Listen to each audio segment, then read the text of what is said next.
In this session, I will talk on my experiences on authorization in distributed systems. First of all, let me introduce myself. I graduated from computer engineering 15 years ago. Then I have worked in two companies as a software developer and architect, and also I managed a team of developers. At 2016, I left my job and established the Volosoft company. At Volosoft, we are building software development tools for developers. Our most known product is the open source ABP Framework. It's a web application framework for ASP.NET Core. I personally love to work on software architectures. I'm especially interested in distributed systems and software development best practices. And finally, I am a very active coder, mostly working on open source projects on GitHub. Okay, let's return to today's agenda. I will start my talk by defining authentication and authorization in a few sentences. Then I will introduce some common authorization requirements in business applications. I will offer a few architecture alternatives and discuss their advantages and disadvantages. And finally, I will explain some solutions based on my experience coming from the ABP framework and other software projects I have been in. Okay, let's begin with defining the basic terms. Authentication is a process of identifying the current user or client. After the authentication process, you will know who the current user is. There are various authentication flows. In a simple case, a user enters a unique username and a secret password. You verify that information and trust the user. After identifying the user, you typically want to give access to the user for some specific resources in your system, and this allows them to perform some other actions. This is where the authorization types comes into play. Before going deeper in the authorization topic, I want to make it clear what we have after the authentication process. Once we complete the authentication process, we typically have an access token and ID token. The ID token is used to obtain information about the current user. The access token is used in authorization while performing API calls. The client application should send the access token in every HTTP request to the server, so the server can identify and authorize the user. In the screenshot, you see a single-page web application that stores the access token in the local storage of the browser, so it can be read from there and sent to the server on every API call. An access token is actually a base64 encoded JSON value that consists of a header, a payload, and a signature section. Here, you see the payload section of an example access token. It consists of name-value pairs. Those are called as claims. While you can add your own custom claims in the authentication process, there are some well-known standard claims names. For example, the subclaim stores the user ID.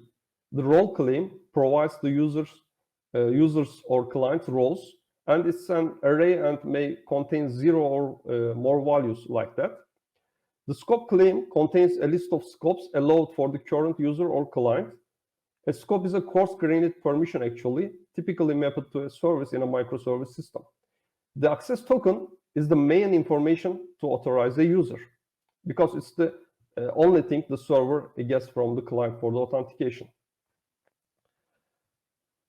There are some common authorization types and requirements for a typical business application.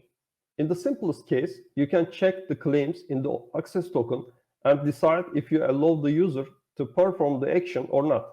Here, you don't need to query data from any other resource. So this is the fastest and the most scalable way. However, it's very limited in a real-life scenario. Another common authorization type is to check a permission user map, typically stored in a database, and decide if you allow the user to perform the action or not. An administration user manages all the user and role permissions in a user interface. In this way, you can fine-tune and manage access to your application resources. In a more advanced scenario, you decide the authorization based on some custom authorization and business logic in addition to the simple permission checks. The custom logic is generally executed inside your application code. And finally, you may want to control access per data level. This is also known as row-level security, where row refers to a specific entity in the database. In this case, you also need to have some information about the requested entity in addition to other data needed for your custom logic. Let's expand the resource-based authorization a bit more. In a typical resource-based authorization logic, there are three parameters: a user, a resource, like an entity, and an operation that wanted to perform on this resource. For example, we may want to check if the current user has edit permission on a specific product. Our decision may depend on different kinds of business and authorization requirements. For example, we may not want to allow editing for a locked product. The creator of the product may be allowed to edit it. The user may not be the creator, but have a special permission to edit any product, or one of the user's roles may have that permission. We may restrict so that the user can only edit products in their own department in the company. So you see that checking a permission may require obtaining information about the current user, users assigned departments, roles, and product details. In a microservice system, these may be stored in different services and even different databases. A typical authorization system has four main parts to be considered for the architecture. The first part is the policy enforcement point. This is where to force the authorization and allow or deny the user to go further. You can enforce the policy in somewhere, but you may want to ask another service or system to perform the actual authorization logic. The policy decision point is where you execute that authorization logic. To execute the authorization logic, you will need some information. Remember the previous slide, we need the user's departments and products data while checking if the user has edit access for the product. We need to obtain that data at some point, which is called the policy information point. And finally, we need to manage the permissions of users in a place. It can be an application with a user interface that's used by an administration user. We can call this the policy administration point. Most of the discussions are related to placing these points in the system. We will discuss alternative approach, their pros and cons. The first architectural approach can be creating a service that is dedicated for authorization decisions. At first, that may seem a natural approach in a microservice system because every service should focus on its own business and the authorization is another business. With this architecture, the policy enforcement point is inside the microservice. It can be implemented as an action filter in ASP.NET Core, for example. The microservice asks the authorization service to execute the policy and decide if it should allow the user to perform the requested operation or not. Permissions are stored in the authorization services database. The question here is how the authorization service will obtain the information needed to execute the authorization logic. Remember that the authorization logic may depend on users, departments, products, data, and these can be stored in different databases of different microservices.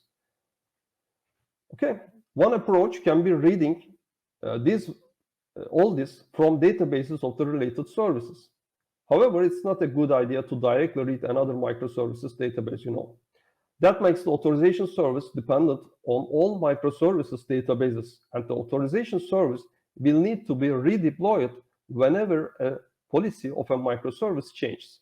So for me, that's not an acceptable solution.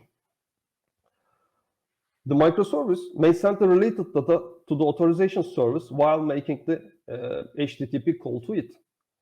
The problem here is how the microservice will know which data is needed for the authorization logic.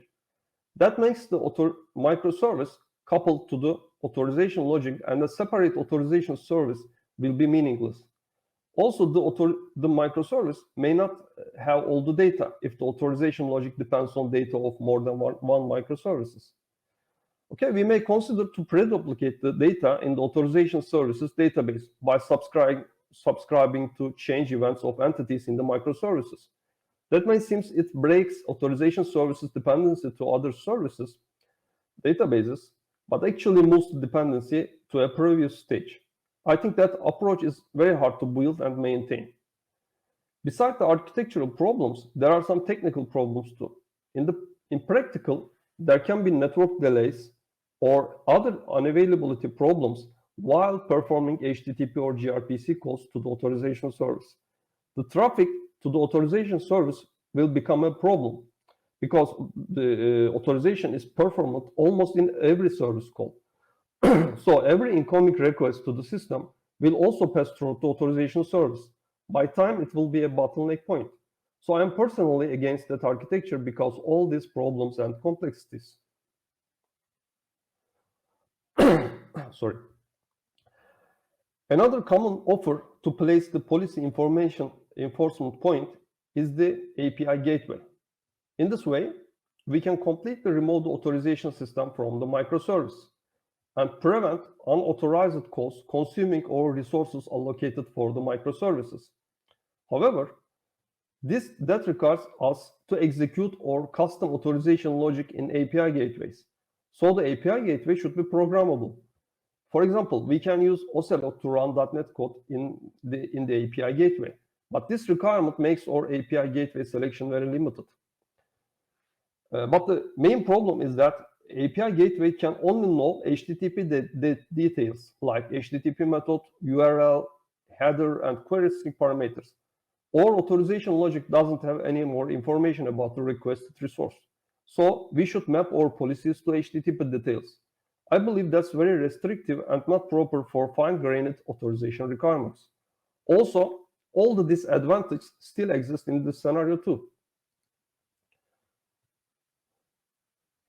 Another architecture, which is my favorite one, can be collecting the policy enforcement, decision, and information points together and placing them in a shared authorization library and using that library inside the microservice. All the microservices in that architecture directly connect to a shared database which is accessed and managed by the standard authorization library. Surely there will be different levels of caches to limit the database access. In that way, we can decouple the authorization system from microservices. The application data is available, which is needed to perform the authorization logic, and implementing custom authorization logic, which can be a mix of custom code and standard permission checks, is already possible and easy. However, there is a disadvantage that you should consider. The scenario is ideal if your system consists of services developed with the same technology, say .NET, for example. If your microservices are developed with different platforms, then you will need to implement the same authorization library or create wrappers around it for each platform. We had implemented such a shared authorization library with the ABP Framework for .NET platform. Okay, when it comes to the user interface, a common requirement for a typical business application is to get all available permissions for the current user in an efficient way. As I see in different systems, this is generally underestimated while designing the architecture. However, sooner or later, you will need it. It's very common to build a layout for a web application similar to the one in that screenshot. You will need to have a list of all available permissions of the current user in order to prepare the main menu, because every menu item should be visible only if the user has the related permission. Similarly, we will need to show, hide, enable or disable buttons, toolbars, and other UI parts based on different permissions. Also, for a single-page web application, you will need to check permissions on the client side for certain operations. You don't want to make AJAX requests to the server every time you need to check a permission. Okay, also, you need a way of getting and saving all permissions of a user in a single place when you want to manage permissions of a user or role. In the right side, you see ABP Framework's permission management dialog that's used to see and change permissions of a role. Here, we need to get a list of all available permissions in the system. Storing the permission data in a true place becomes more important when we need to query all permissions in an efficient way. There are two common ways to store permissions. First of all, every microservice may store permission in its own database. That seems reasonable at first thought, because in that way, the microservice would be more autonomous and not affected by other systems' unavailability. However, with this design, it's very hard to manage such distributed stored permissions in a central admin user interface. Also, it's not practical to get all permissions when a user logins to the application. I think storing and managing permissions is a major responsibility to handle in a microservice that should focus on a single responsibility. If a microservice begins to store and care for all the cross-cutting concerns data, like authorization, audit logging, application logging, multi-tenancy, or setting management, then it would be very hard to centrally manage all these systems. My suggestion is to store all the permission data in a single data source. We can cache, cluster, and replicate the database, but all other services directly read permissions from that database throughout an authorization library, as I suggested before. While we can store permissions data in a central place, it is still a question where and how we will check all the permissions. Remember, in the architectural discussion, I said that the ideal place to calculate a permission is on the microservice itself, executing the policy decision point inside the microservice. So, should we ask all microservices when we need to get all permissions? We may have a permission management service, for example, that calls all other services in order or in parallel whenever we need to collect a list of all permissions, right? Okay, that should be very inefficient. First of all, the permission management service will know all other services to make the calls. When calling on all the services makes too much traffic in the network and will take a long time. It also makes microservices unnecessarily busy. When we come to the permission management side, I mean changing permissions, making calls to all services or publishing events and handling them in each service would be very hard to develop, and it would be very inefficient to execute. To optimize the read side, we may want to pre-calculate all the permissions and cache in a central place so we can read it fastly. But the cache while invalidation will be a big trouble in this case. An arbitrary change in the application or authorization data or policy may affect thousands of users' permissions. A great solution would be calculating all the permissions for a user in a single service, say a permission management service. That seems against our previous outcome. A service is the most efficient place for the policy decision point. However, it's efficiently possible to calculate claims-based or on-off style permissions in a single service without depending on other services. Let me explain what we have done in the ABP framework to implement that. Later, I will also make suggestions for other kinds of permission checks like resource-based authorization. ABP framework provides a complete permission management system which supports on-off style permissions. We define permissions in our application code. In this example, I have created a permission group and defined a permission to control creation of an author entity, like here. Then, whenever I need to check if the current user has that permission, I can use the ASP.NET Core standard authorize attribute on a method or on a class definition. ABP framework automatically creates a permission management UI from the permission definitions. Here you see the group name becomes a vertical tab, and the author creating permission is shown as a checkbox selection. In ABP, a permission definition actually can be a complex object. Every permission should have a unique permission name, which is then used in the authorize attribute to check it. A permission can have a localizable display name to be shown in the permission management user interface. A permission can have dependencies to other systems like features here, and we can attach custom data to a permission definition that can be evaluated on the permission check later. As you see, a permission is defined in the code, and the permission definition is a complex object. Well, now let's see how it works in a microservice system. First of all, we have a central shared permission management database. Microservice 1 uses that database through ABP's authorization library. Microservice 2 also uses the same library and database. Both of the microservices define their own permissions. Here, A, B, C, D, and E in their own code base. We also have another microservice that's dedicated to manage all the permissions in the system. The permission management user interface consumes the permission management microservice to get all permission definitions and change a role or user's permission by an admin user. Notice that the permission management service normally doesn't have any information about the permissions defined in other services code bases. So the question is, how we can use permission management service to get a list of all permission definitions? The answer is, all the permission definitions are also stored in the database. A microservice updates its own permission definitions in the database in every startup. It serializes the permission definitions and saves them to the database.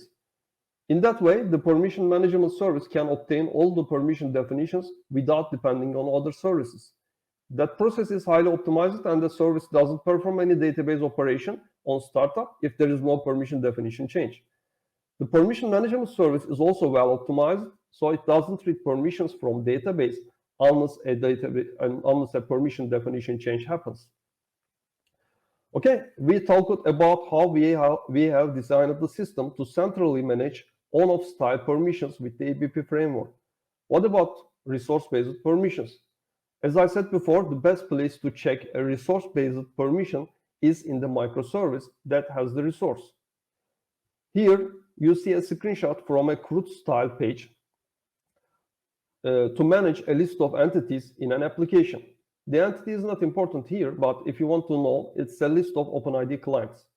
You see that we can perform some operations, some actions on an entity while editing, managing permissions, and deleting it.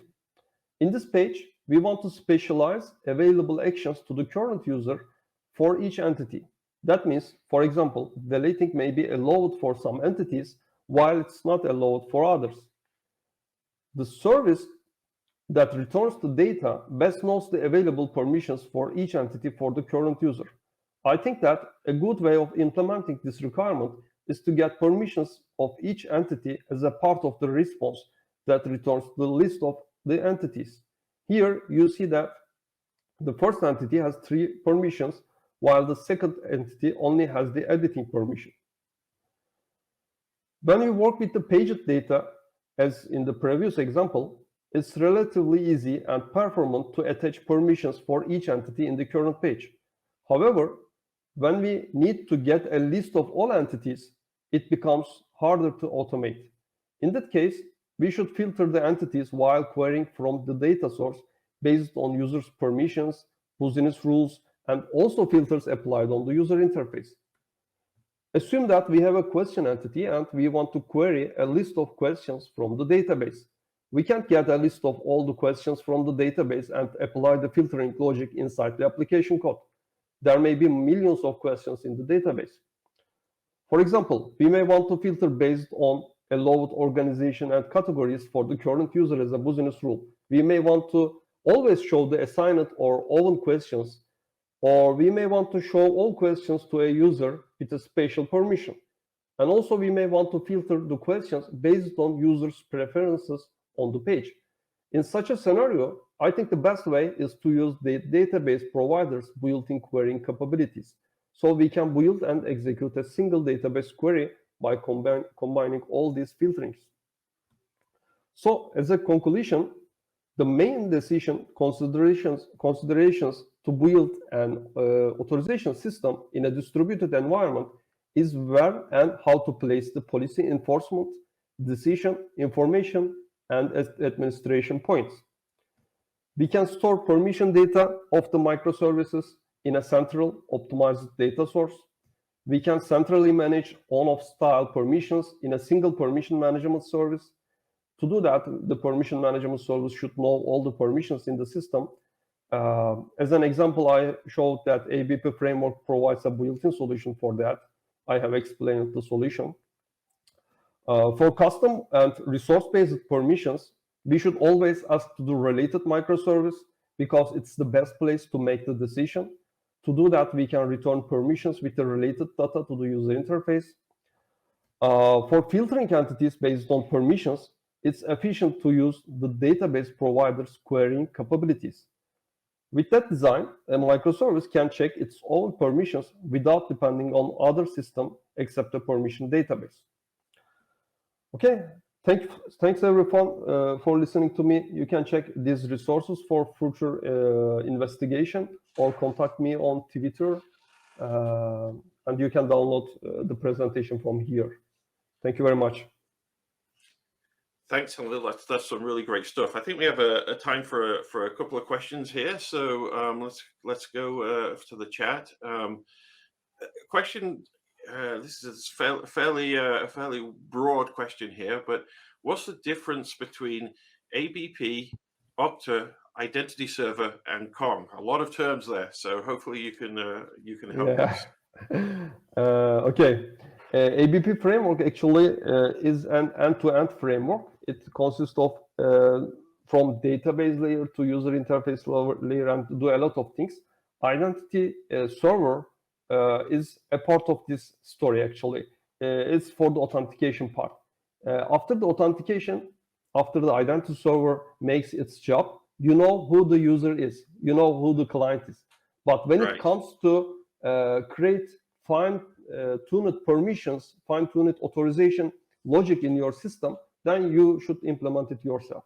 The ABP framework provides some built-in solutions for some of these scenarios. For advanced scenarios, yes, you should still write your own database query, write your own logic. But for example, simple on-off style permissions, like an admin user give access to a user or role, the ABP framework provides auto-built user interfaces and also backend services. Yeah, no, that's really good. One of the things that I think was very clear in your presentation there is there's a lot of trade-offs between where you place certain things in your architecture. You know, does something belong in this microservice, in that microservice, or as you pointed out, in a library there? But I was wondering, does the permissions database itself, is that ever a point of a bottleneck? Because everything there is ultimately going down to that database, or is that typically okay? Yeah, typically to not make it a bottleneck, you should maybe replicate it or create a cluster environment. Also, for our own solution, we made a great caching on top of that database layer. So for a user, for example, whenever a user logins, we single time read all the permissions and cache on the data, cache on the distributed cache. Right. So if you well optimize this is the ideal solution. Yes, this can be a question at the beginning, but think that this is the only question almost. Otherwise, you have many questions and many pain points. Absolutely. Yeah. No, I think you presented that really well.